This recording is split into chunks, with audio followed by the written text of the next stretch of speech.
Bonjour à tous. Quel est ce monde dans lequel nous vivons? Est-ce que 1 mètre mesure toujours et partout 1 mètre? Est-ce que 1 minute dure toujours 1 minute? Est-ce qu'il est possible de voyager dans le temps ou d'aller plus vite que la lumière? Ce sont quelques-unes des questions dont on va discuter dans cette vidéo.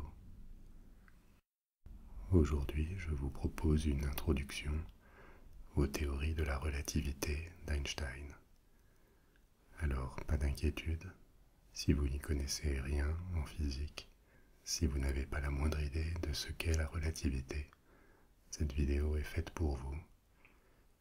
On ne va pas parler de chiffres, d'équations, mais de concepts, et avec simplement du bon sens et un esprit ouvert, vous pourrez sans aucun problème suivre ces explications. Alors détendez-vous, on va faire un grand voyage dans l'espace et dans le temps. Et notre histoire va commencer à la fin du XIXe siècle, au moment où on a commencé à mesurer précisément la vitesse de la lumière. Vous savez qu'une vitesse s'exprime toujours par de la distance rapportée à du temps. Par exemple, si vous êtes dans un train qui avance de 1 km chaque minute, votre vitesse est de 1 km par minute ou 60 km par heure. C'est la même chose. Mais ce qu'on ne précise pas dans nos vies quotidiennes, c'est que cette vitesse s'entend toujours par rapport à une référence, en l'occurrence le sol de la Terre. Si on se plaçait ailleurs que sur la Terre pour observer le même train, par exemple au niveau du Soleil, la vitesse serait bien supérieure puisque la Terre tourne rapidement autour du Soleil.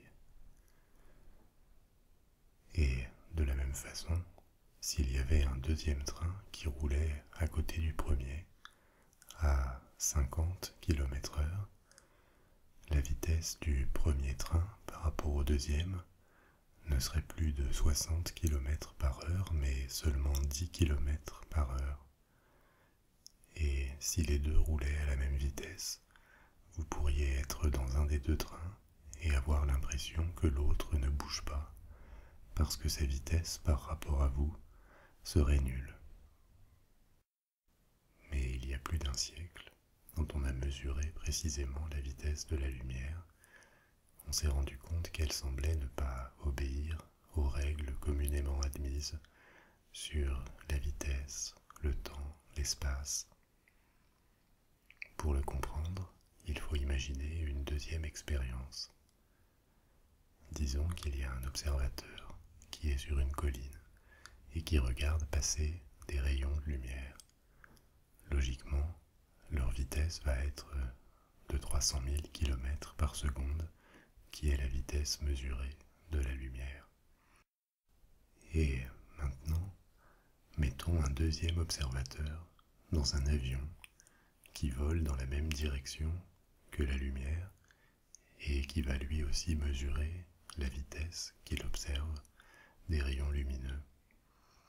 Logiquement, si on suit la même logique que les trains dont il était question auparavant, la vitesse qu'il va percevoir de la lumière sera 300 000 km par seconde moins la vitesse de l'avion dans lequel il se situe. Mais justement, ce n'est pas ce qu'on observe. Même si l'avion se déplace, la lumière continue toujours d'aller à 300 000 km par seconde, y compris par rapport à l'avion, et ce, même si l'observateur fixe, celui qui est sur la colline, regarde en même temps. Ce qui veut dire, et ça paraît absurde, que dans un cas, la lumière aura parcouru plus de distance que dans l'autre, tout en allant à la même vitesse. Ça défie le bon sens, la logique, et très clairement les règles de la physique telles qu'elles existaient à l'époque. Mais cette découverte va ouvrir la porte à une véritable révolution dans la compréhension de l'univers, et en particulier grâce au travail de Einstein, dont bien sûr le nom vous est déjà familier. Une première intuition d'Einstein qui va le conduire en 1905 à publier une première théorie de la relativité, c'est qu'en fait, ce qu'on a considéré depuis toujours comme étant constant, absolu, fixe, ne l'était pas. La formule de la vitesse, c'est de l'espace rapporté à du temps, ou de la distance rapportée à du temps, sachant que dans le cas de la lumière, la vitesse reste toujours la même, mais qu'elle peut parcourir dans le même temps des distances différentes, ou parcourir en moins de temps la même distance. Ça veut dire que quelque chose se passe de l'autre côté de l'équation, et que peut-être le temps et l'espace ne sont pas aussi constants, aussi fixes qu'on l'a toujours pensé. Une première grande découverte d'Einstein, incluse dans ce qu'on appelle la théorie de la relativité restreinte, j'y reviendrai un peu plus tard, c'est que l'espace et le temps sont variables. Quand un objet, quand un observateur se déplace, le temps se met à ralentir. Ça paraît inconcevable, absurde, et pourtant c'est vrai. On a même pu le mesurer précisément, un demi-siècle après la publication de la théorie de la relativité, avec des avions et des horloges atomiques. Après la Deuxième Guerre mondiale, on a développé des horloges extrêmement précises qui peuvent mesurer jusqu'au millionième de seconde. Et on a fait une expérience en prenant deux horloges atomiques réglées exactement au même moment. On en a gardé une au sol et on a placé l'autre dans un avion. L'avion a décollé, il a volé pendant quelques heures avant de revenir à son point de départ. Et là, quand on a comparé ces deux horloges strictement identiques, il est apparu que pour celle qui était placée dans l'avion, le temps s'était écoulé légèrement plus lentement. Presque rien, on parle de toutes petites fractions de secondes. Mais si ces variations du temps nous paraissent absurdes et impossibles à concevoir, c'est parce que nos vitesses sont très faibles en comparaison de celles qui peuvent exister dans l'univers. Par exemple, même la plus rapide des fusées qui ait été construite va plusieurs dizaines de milliers de fois moins vite que la lumière. Et il nous est donc impossible d'observer à l'œil nu les effets du ralentissement du temps liés à la vitesse. Pourtant, ils sont bien là. Et si on imagine qu'un jour un vaisseau pouvait quitter la Terre à une vitesse de 10, 20, 30% de la vitesse de la lumière, il verrait alors des choses très étranges se passer. Pour les habitants de ce vaisseau spatial, le temps se mettrait à ralentir avec l'accélération. Pour eux, la perception du temps resterait toujours la même que sur la Terre, mais par rapport à d'autres hommes restés sur Terre, leur cœur se mettrait à battre moins vite. Tous les processus cellulaires, leur vieillissement ralentirait. Et s'ils revenaient sur Terre après leur voyage, le temps qui se serait écoulé sur Terre aurait été bien plus long que celui qu'ils auraient perçu dans leur vaisseau. Avec la théorie d'Einstein, on a en fait inventé le principe de la machine à voyager dans le temps, du moins dans le futur. Un vaisseau pourrait partir dans l'espace et voyager 1 an, 2 ans, pour revenir sur Terre, où se serait écoulé 10 ans, les habitants de ce vaisseau auraient voyagé dans le futur de la Terre. Une autre propriété qui apparaît avec la vitesse, c'est que l'espace se contracte. Là encore, les habitants du vaisseau ne le percevraient pas. Mais par rapport à ce qu'il était sur la Terre, leur vaisseau en rapide déplacement deviendrait plus petit. Leur corps deviendrait plus petit. La matière en déplacement se contracte. Mais le monde autour d'eux, s'ils passaient à proximité de planètes qui se déplacent beaucoup moins vite, paraîtrait beaucoup plus lent. Là encore apparaît un deuxième paradoxe qui va conduire Einstein à de nouvelles découvertes. Par exemple, s'il voyait un astéroïde s'écraser sur une planète, il verrait cet astéroïde beaucoup plus lent qu'eux-mêmes se rapprocher très lentement de la planète et y tomber presque doucement. Mais il le verrait provoquer des destructions énormes, comme s'il était tombé très rapidement. Et c'est un autre paradoxe qu'Einstein va mettre en chiffres et permettre de comprendre.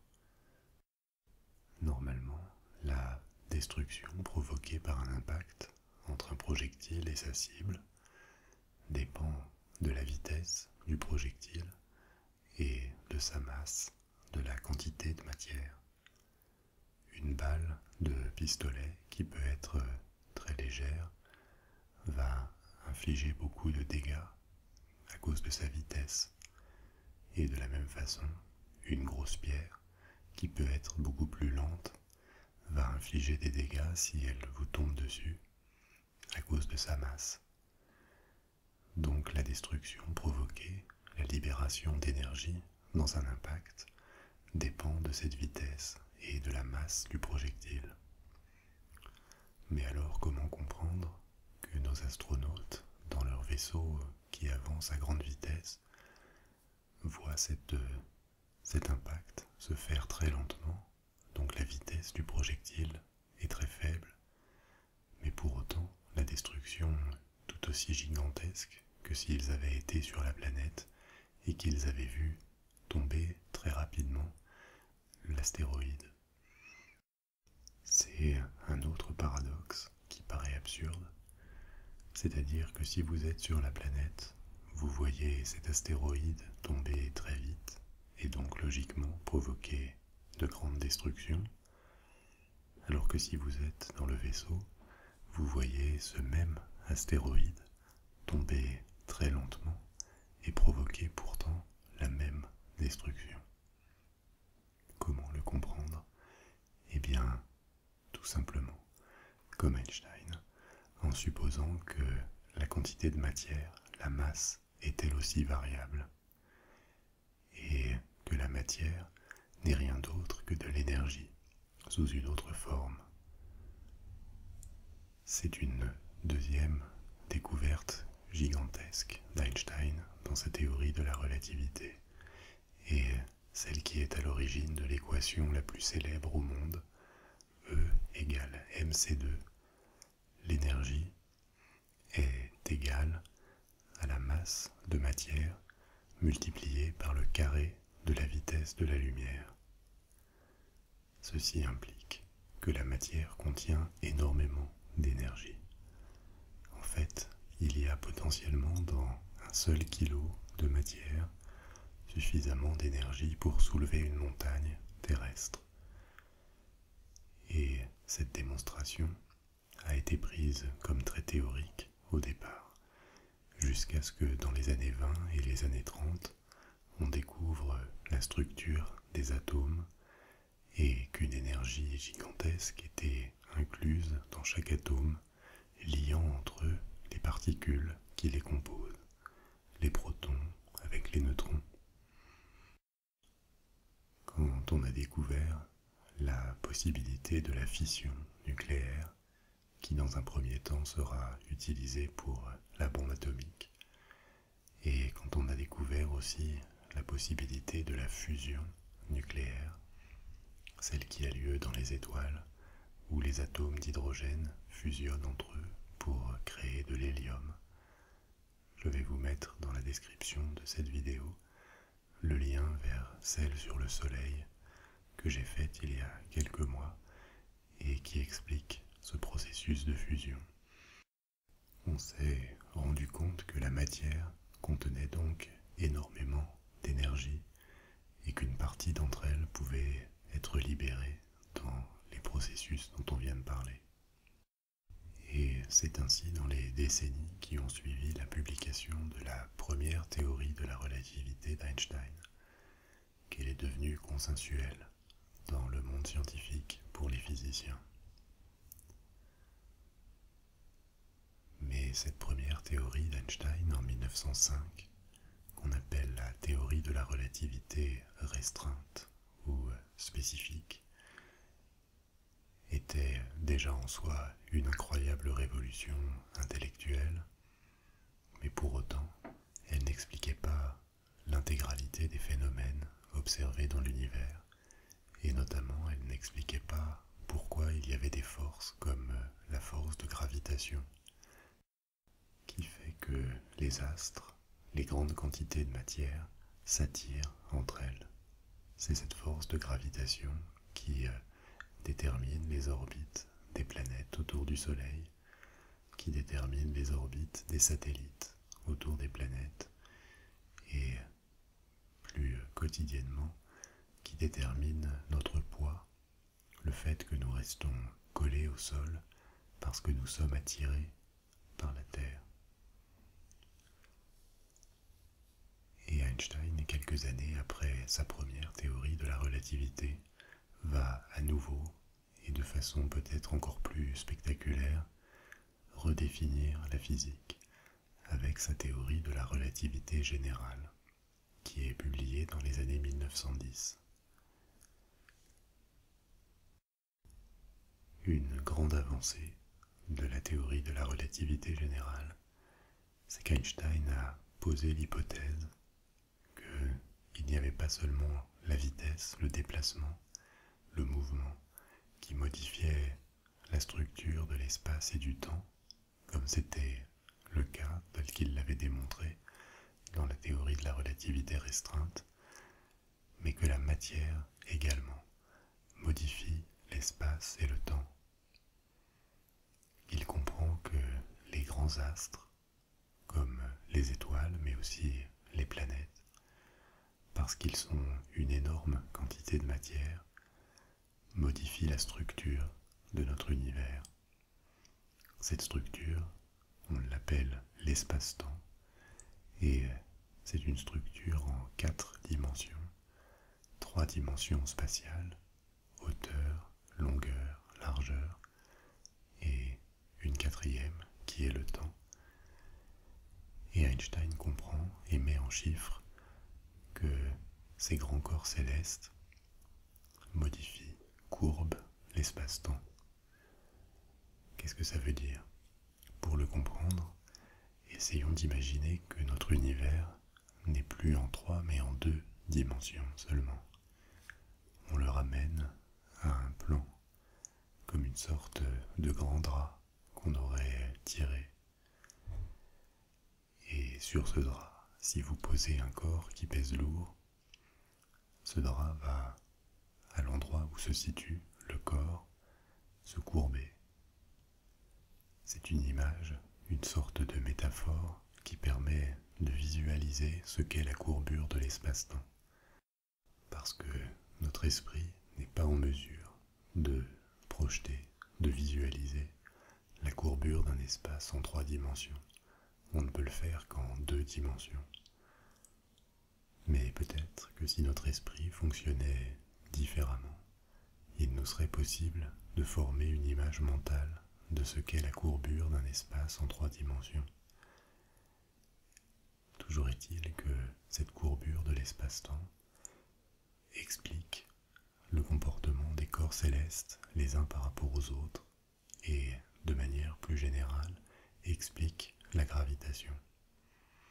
Si nous sommes attirés par la Terre, en apparence, ça n'est pas par une force de gravitation induite directement par la matière, c'est parce que la Terre, par sa masse, par la quantité de matière qu'elle comporte, courbe l'espace-temps, et à chaque fois que nous sautons en l'air et que nous tombons en fait dans la courbe de l'espace-temps induite par notre planète.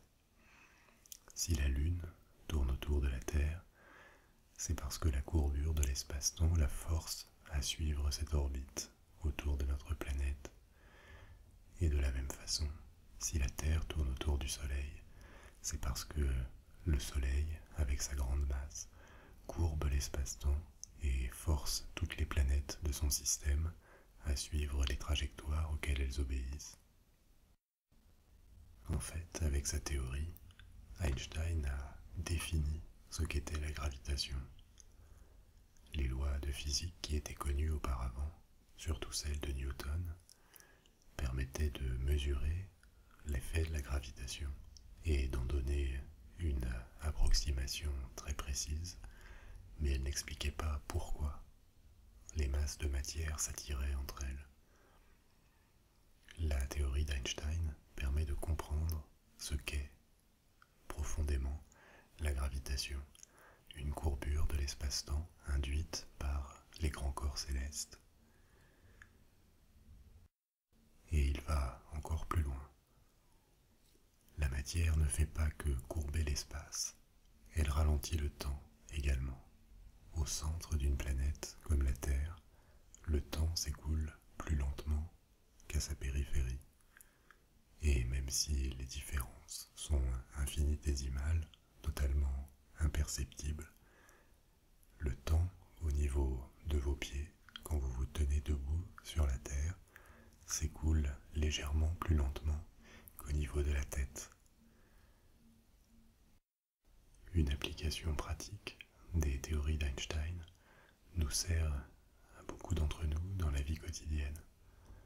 Si vous avez un système GPS dans votre voiture, vous savez que le système GPS vous connecte à des satellites. Pour le faire fonctionner, il faut au moins 3 satellites pour positionner précisément un véhicule. Et ces satellites sont en altitude, mais surtout se déplacent très rapidement autour de la Terre. Par leur vitesse, ils connaissent un écoulement du temps qui est légèrement plus lent qu'à la surface de la planète. Et donc, pour que les systèmes GPS puissent fonctionner, on corrige l'écoulement du temps à bord de ces satellites pour les synchroniser avec le temps tel qu'il s'écoule sur la Terre. Si on ne le faisait pas, les GPS ne pourraient pas fonctionner. C'est une preuve parmi tant d'autres de la véracité, de la réalité, de la théorie de la relativité. Évidemment, la théorie de la relativité n'affecte pas notre vie quotidienne. Les vitesses auxquelles on est habitué, mais surtout notre structure mentale, notre esprit et son incapacité à penser dans plus de dimensions que celles qu'on peut percevoir, nous rend assez difficile de vivre en ayant conscience de la relativité. Mais elle doit au moins nous amener à réfléchir sur nos limites, les limites de notre esprit, et en même temps les exploits dont il est capable, puisque par déduction, par observation scientifique, on a pu, grâce à cette théorie, avancer, même si beaucoup de questions restent en suspens, même si on peut toujours se demander si nous avons la capacité mentale d'aller toujours plus loin dans la compréhension de l'univers. Toujours est-il qu'on s'est rapproché d'une forme de vérité avec cette théorie, et qu'aujourd'hui encore, c'est celle sur laquelle toute la physique s'appuie.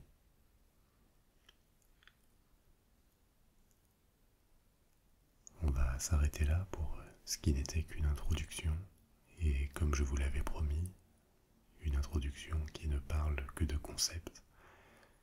Mais il y a beaucoup à apprendre, beaucoup à réfléchir aussi sur toutes les implications. Et donc J'espère que cette vidéo aura éveillé votre curiosité. En attendant, je vous dis à bientôt pour une nouvelle vidéo ASMR.